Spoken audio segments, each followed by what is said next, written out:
morning, good afternoon, good evening. This video clip has been circulating on social media. It is laughable, to say the least. Hapachina zvokunyarana kuti aiwa ari kuita izvi nditete vangu, ari kuita izvi ndimurume wangu, ari kuita izvi mukadzi wangu, ari kuita izvi ndianipi ndiri. Angavaka aine makata akaita senge nyangu kana ari muhurumende kana mubato riri kutonga bopa yena. Nyika ino haichazombobvumira, hatibvume hundyire hwakadai. The full wrath of the law will eventually come upon you. So avadai matarira kuti ravo kuranga vachifunga kuti vane denga ravo remadrugs rapera. Tatipotaura navakazemba apa tikati aiwa hazvinetseka mutemo unogadzirwa unoiswa nevanhu handiti tinongonouyisa mutemo wacho kuparamende kuti abatwa nemadrugs rasai makii mbovharirai mozogarirai imomo zvakadaro. Munhu anouraya vanhu. This is typical of the arrogant fools. The problem of drug abuse is a manifestation of a bigger problem in the country, and that is unemployment. Most of those people who are finding themselves abusing drugs are doing so because they've got nothing to do. When a country's unemployment rate has been 80% plus for over 2 decades, you know you are sitting on a ticking social time bomb. And we should not be surprised that the bomb has finally exploded in our faces. Arresting those involved with the drugs will not solve anything. Because the underlying cause of them being abusing drugs is still there. The failed economy. We cannot have hundreds of thousands of students, every university, college, and so forth. They are graduating, thousands of graduates every year. And you hear that only 2% of those ever get a formal job. The rest, they are unemployed or go into informal sector, selling airtime along the roads. We have a problem, and the root cause of that problem is the country's failure to hold free, fair, and credible elections, because we have been stuck for the last 46 years and counting with a corrupt, incompetent, and tyrannical regime. And the collapse of basic infrastructures like roads, hospitals, schools, and on the social side, our young people abusing drugs is a result of the economic collapse, the country's failure to govern itself. It is ironic that the man who is now telling us that we should go and arrest all the drug abusers is the one who is responsible for that. Zimbabwe has failed to hold free, fair, and credible elections ever since the country's independence. And Chiwenga has played his part in creating the de facto one-party state, and returning it. Here is Chiwenga's role in the electoral coup of 2008. I also know that Mugabe conceded defeat on 2008. He phoned Mbeki and Obasanjo to concede defeat. I hope that Thabo Mbeki and Obasanjo will one day make that public. But one of them, I won't say which one, told me that Mugabe phoned them that Saturday night and said, look, I lost the election and I concede defeat. And I know that Mugabe stuck to his guns, was prepared to go.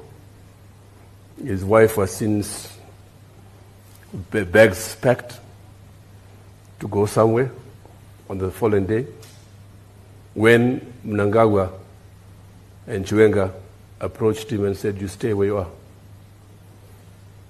And then they contrived the runoff, sadly with the help of South Africa. And runoff took place, very violent. 360 people were killed. The South African, I came here as part of a delegation to Cape Town to see members of the ANC. I don't want to mention names, they're my friends. I saw them, and through them, a cabinet committee subcommittee of South African cabinet was set up on the Zimbabwe issue.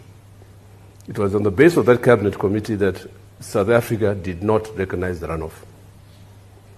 And indeed, it was the basis of that committee that Thabo sent the generals to South Africa, to Zimbabwe. I met them, and I was one of the few to have read the report, because I was flying to Joburg in the company of General Romano, who was a friend. He passed away, no? That's why, yeah. And I also took people who had lost their hands in the violence to the South African embassy in Harare. And Romano broke down in tears. How can a liberation movement treat these people like that? He was a broken man. So there's no doubt at all here in South Africa as to the brutality of the regime in Harare. So it amazes me, it angers me, in fact. The brutality of the regime in Zimbabwe. This is the problem we have in Zimbabwe. We have a corrupt, incompetent, and tyrannical regime. Chiwenga and Mnangagwa are the ones who masterminded and carried out the Operation Mafotera Papi in 2008.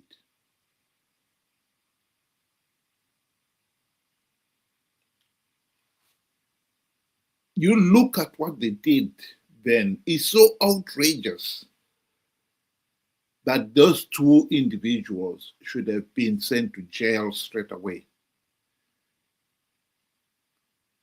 And yet, they are in office today. They occupy the highest offices in the land, the president and vice president, respectively. That is the patheticness of our situation. And one of them has got the guts to now be telling us that we should arrest all those who abuse drugs, when they are the ones who are responsible for creating a political system, a social system that has let so many people down. The drug abusers are no more than potholes in the road. Casing the potholes will not fix the road.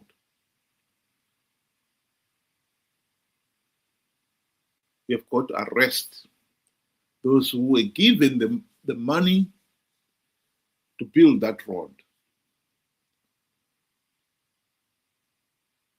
and abused it to buy themselves fancy cars and other luxuries. Those are the people you should go after.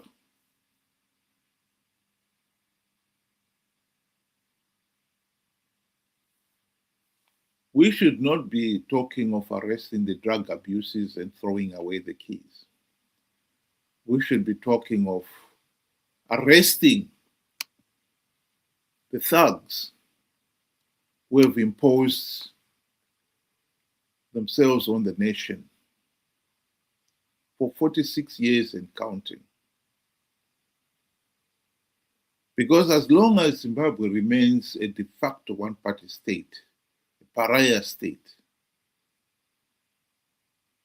such problems as potholes on our roads, collapsed health and education services, lack of running water, and of course the social downstream problems of drug abuse, these problems will not go away.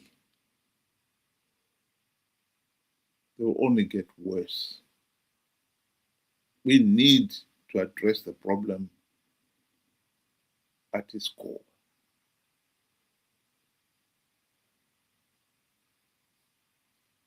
We don't want a regime that is not accountable to the people.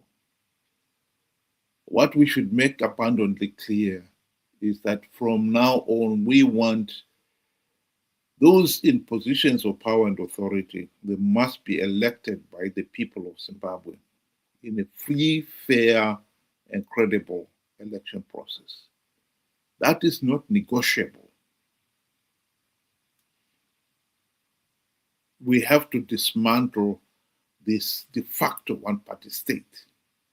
No one has the divine right to rule the country. That is our position, and we should maintain it and refuse to be offered false solutions like let's arrest all those who are caught with drugs. Arrest them and what? They come out of jail, they find themselves unemployed, and they will fall back into the same problem again. Let's deal with the problem at the source. Let's deal with those who are behind the dysfunctional political system in the country.